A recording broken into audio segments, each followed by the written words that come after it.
This is one of those, shall I call it an ominous date? It's a momentous date that everyone remembers, right? It's the 15th anniversary of the 9/11 terrorist attacks, and it's one of those days where you tend to remember exactly where you were and what you were doing when that happened.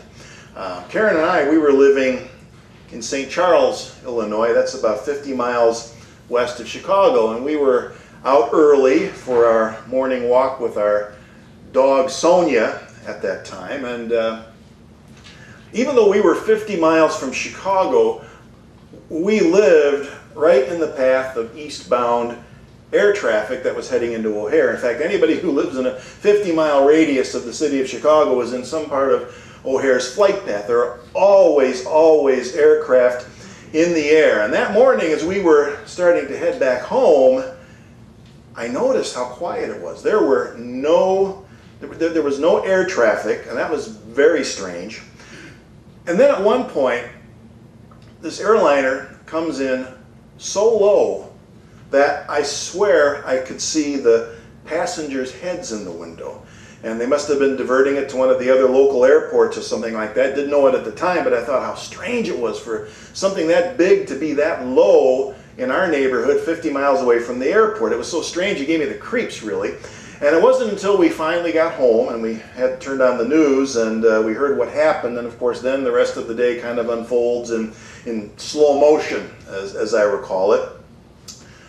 Karen was the chaplain coordinator at the time at Fox Valley Unity, which was in the suburbs there, and I was on the board at the time, and that was where we spent the rest of the day and most of the evening, along with a bunch of other people who had come together after the events unfolded.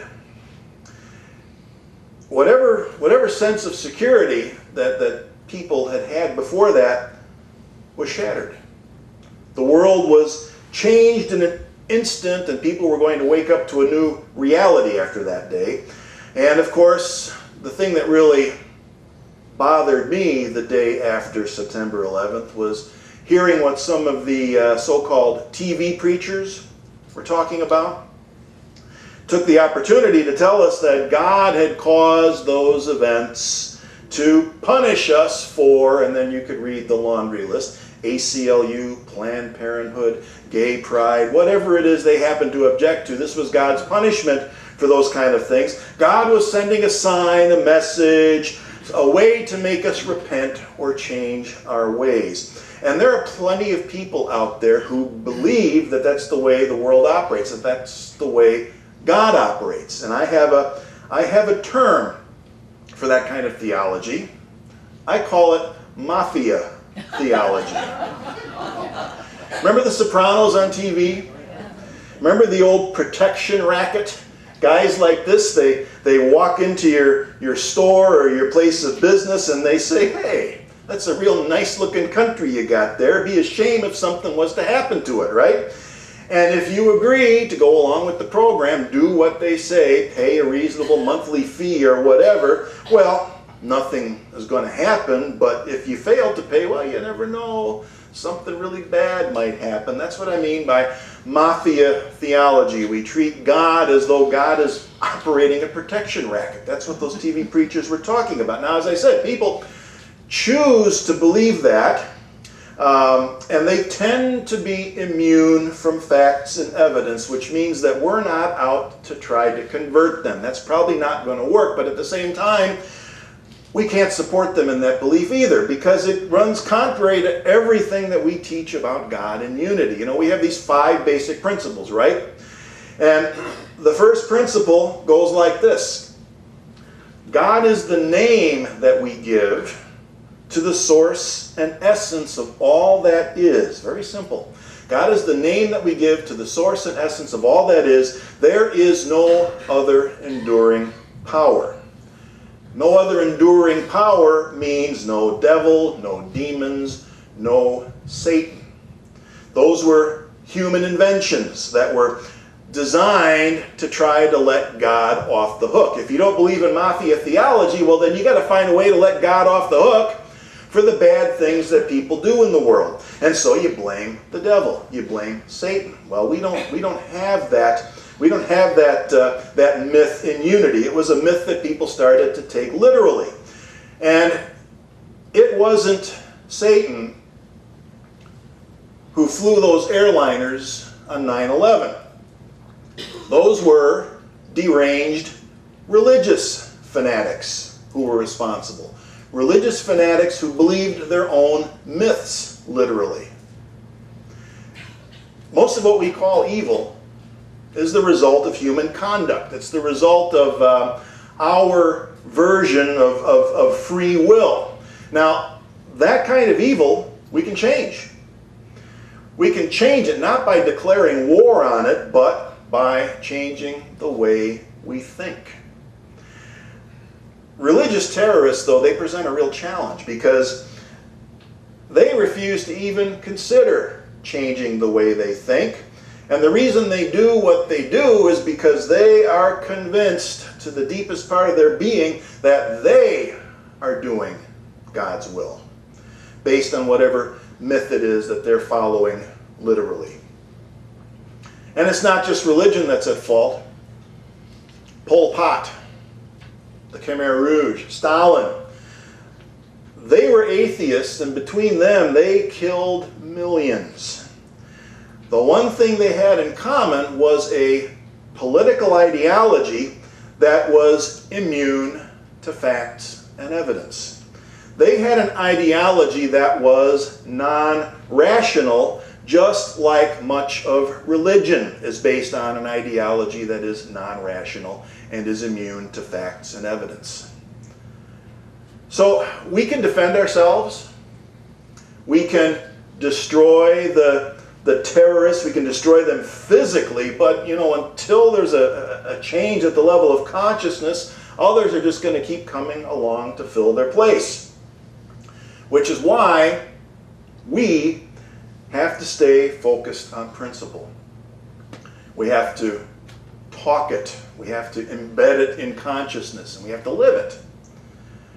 Ideas have to spread through the culture to become fixed in consciousness before anything is going to change in a meaningful and powerful way. It's an evolutionary process, not a revolutionary process. A revolution is fine, but the evolution has to continue. Terrorists weren't born that way. It's learned behavior. They learn how to ignore their own inherent capacity for compassion and reason. And when people do things from that state of consciousness, we can properly call it evil, the actions. The terrorist attacks were not good. There's no way to twist ourselves into a pretzel and call it good. And sometimes you will hear people use our first principle as a way to try to call everything good. We don't have to do that. We can still use the word evil. What our first principle is really doing is inviting us to stay focused on the good that you're able to see in the midst of every situation. It's always there in some form. When the planes hit the towers, there was an abundance of good all around, despite the monstrous evil that the terrorists were demonstrating in their actions. If we say that, as some people would say in these situations, God wasn't there, we're missing something, because all good was running into the buildings, trying to save people. All good was trying to find a way to stop and retake Flight 93 and things like that. If we lose sight of that abundant good within us, around us, what happens is we become suspicious, we become fearful, we become cynical, we become negative, which just feeds into the mentality of terror and perpetuates the cycle of suffering. And those who try to feed our fears or feed off of our fears are terrorists as well. The way we respond is what will make all the difference for the future. By all means, We have to stop the people who we know are planning those kinds of events. But there's more to it than that. Think about some of the other things that we call evil in the world. Violent things that happen in the world that we call evil. What do we do when we're confronted with natural disaster or disease? There are three things that people tend to lump together under that label, evil. Human cruelty, natural disaster, and disease. But do they really belong together? Can a hurricane, or a virus, or a cancer cell choose to act differently? Human beings can change the course of their conduct. Things in the natural world, they just are. They just are. And the results can be just as tragic and just as painful as the results of human-caused violence. Earthquakes, hurricanes, wildfires, tsunamis, disease, they're devastating. But I've said before, the same principle that drives the wind and the waves of the hurricane is the very same energy that sustains life on Earth. It's the same set of laws, the same principle that literally holds the planets in their orbits. It's the same thing that gives birth to the stars. The entire universe exists because of that principle. Even in the face of these natural events that we sometimes, and I think mistakenly, call evil, the principle of life endures. So far so good on this planet. Life has always prevailed. Always. Sometimes I hear people use the phrase after something bad happens, they kind of try to brush it away or dismiss it by saying, oh well, life goes on, right? You ever hear that? Yeah, life goes on.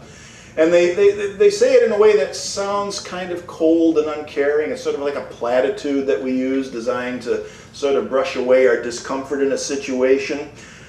People don't want to look at the pain. People don't want to acknowledge loss or grief, so we gloss it over with a platitude, a way to divert our attention. Oh well, you know, life goes on, right? But I think it goes deeper than that. Life goes on. That should be a powerful affirmation, actually. Individual lives end, we grieve, but the truth is that life is no matter what. In the proper frame of consciousness, and again, that's where it all starts, life goes on is a powerful affirmation, as long as we're not using it to stuff our discomfort in the face of suffering. The only enduring power is this life energy that we sometimes call God, natural laws, principle. All of that together makes up this thing that we call reality, that we find ourselves immersed in and navigating. Principle is what will prevail. This principle, the truth that there is only one presence and one power. So, we can learn important lessons from every event in our lives, right? We can always learn something from the stuff that happens, but that doesn't mean that those events were set up by some outside supernatural power for the purpose of teaching us a lesson. There's a big difference, and I hope we can all see that. There's a big difference between saying that this was sent to me to teach me a lesson. There's a big difference between saying that and saying that, what can I learn from this situation? Huge difference. Huge difference. Reality, as I say time and time again, has a tangible and an intangible side. It has a side that can be called spiritual, which is intangible. It has a side that is material that can be called tangible. Put them together, you get reality. And I'm a bit of a heretic, in case you haven't noticed.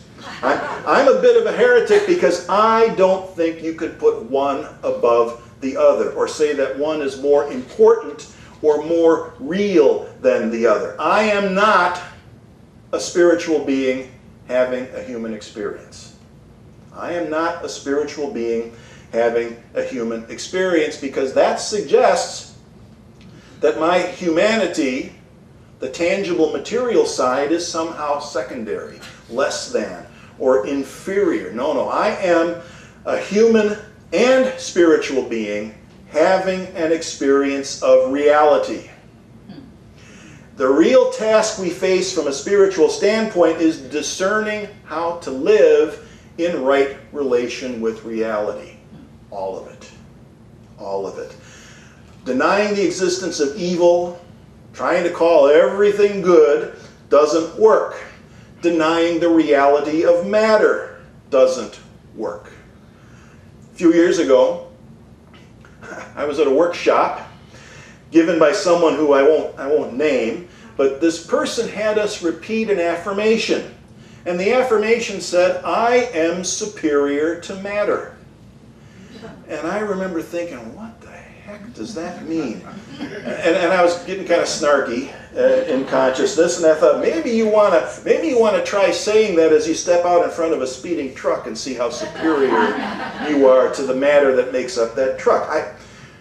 We have to learn how to live in right relation with reality, because reality will win every single time. There's a great quote from Byron Katie. She says, "When you argue with reality, you lose, but only 100% of the time." Isn't that the truth? This is a major part of our spiritual practice. Learning how to live in right relation to reality. There are things we can control, but most of the time, the only thing we can reliably control, you all know this, is our response. The way we react. What our state of consciousness is going to determine how we react. That requires self-awareness. We have to look, we have to go within, we have to be willing to tell the truth about what we see in consciousness. Without self-awareness, every situation in the outside world has the power to change our sense of well-being. It controls us. Some of you may have heard of trigger warnings. There's been a lot of talk these days about things called trigger warnings and safe spaces. It's this growing trend that we're seeing to put warnings at the beginnings of TV shows and movies and books, telling people that there's something coming up in the movie that might possibly offend or distress them. I won't comment beyond that, except to say that the problem is that life does not come with trigger warnings. Doesn't happen. If we try to go through life thinking we can avoid the things that we find unpleasant or scary, then those things will always, always have power over us. The same thing is true when politicians promise to make us safe, to keep us secure. Security is always gained in exchange for freedom. A police state is secure.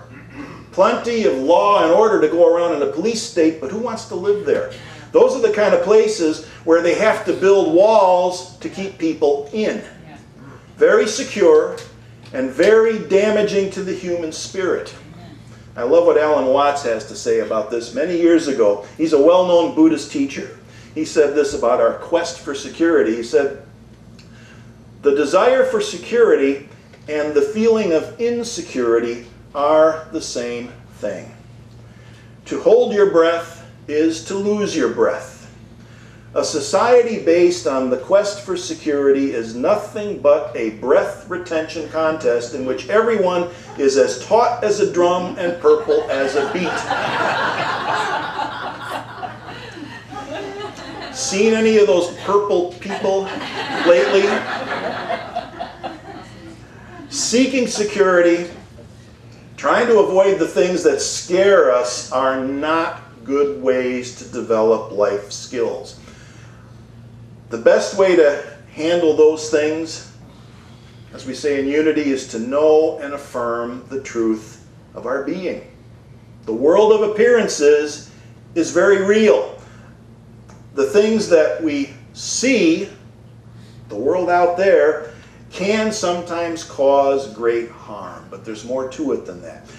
We don't ignore the appearances. We don't try to deny them away. When faced with external appearance that causes fear, distress, and all of those things, we have to, as Eric Butterworth would say, discover the power within. It's one of his books, and here's his advice from that book. He says, beyond the appearances revealed in the mirror is the total person you are in spirit. There is that of you that is greater than your weakness, stronger than your fears. So that's the starting place, and let that be our practice. Let that be our practice, knowing and affirming that beyond these physical appearances, at the level of consciousness, I control how I feel and respond, and I choose to stay focused on the good that's always present in every situation. And if you want a shorthand way of remembering what that's all about, here it is. Look for the good. And I'll be looking for you next week. See you then.